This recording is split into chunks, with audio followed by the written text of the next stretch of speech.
Alright guys, welcome back to the channel. We traded TQQ today, made $903, which is nice. That puts us up 2,100 on the year right now. So we're doing well in that account right now. What I did was I traded them in between here around 67.50 and then rode them up.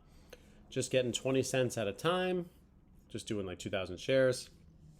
And then I rode them up again here. So nice gains. Almost 50 cents throughout the day just scalping and got a nice gain. Just looking at the overall outlook of TQQ, it's looking a little grim right now. 1Q is completely selling off. It's hitting new lows at 55.94. And when we go to the 1-year chart, this is the 200 EMA. It is breaking the 200 EMA, which is showing a bearish sign for the markets, which is very dangerous. So it's something to think about. Be careful if you're holding positions.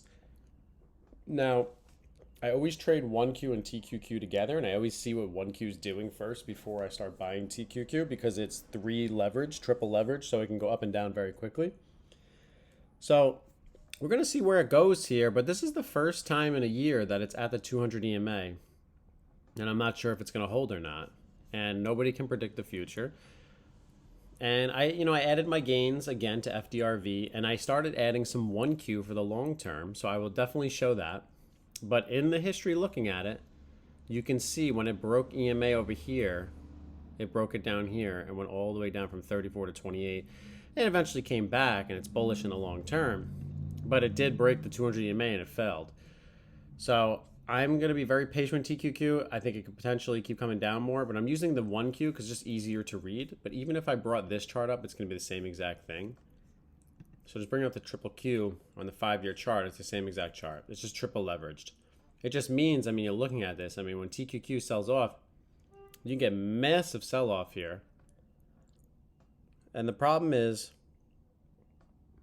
it goes down to $8. It blasts back up, don't get me wrong, but you just gotta be very careful with triple Q. It's very volatile, but it does bounce off the EMAs multiple times, as you can see that I'm showing with the arrow. This could be a potential play, and that's why I'm buying 1Q for the long term, and I'll show my shares at the end. But this is what I'm picking. So any gains I make, I keep adding to them. So it's right at the 200 EMA. Let's definitely be careful. In and out. Scalp your gains. Wait for the dips. Or you got the momentum. Take it. That's what I've been doing with TQQ. Anytime I see green and I see momentum, I go for it. Or you can just buy the death and then hope it comes back. But just looking at the 3-year chart, 5-year chart, you can see it's a very risky stock. And then when just overall, just looking at stocks like DraftKings and stuff, they're just dying. 21.4, it's terrible, way below. PLTR, I think it's 14.5. Everything's selling off. So just be very careful. I don't know if you have assets in any of these things. Amazon, still holding EMA. It just broke 31.25. AMC, I used to trade all the time, but I've been sticking to TQQ because they're giving great spreads. But you can see these massive charts. Like, look at this death just coming from 70 down to 16. And then JetBlue is something I'm watching because AAL, which is American Airlines, is reporting earnings, I believe, tomorrow. So we'll see what happens to them. If they do well in their earnings, you can expect the ETFs to all go up. So we'll see. Like JetBlue or playing Jets, JETS, will definitely go up.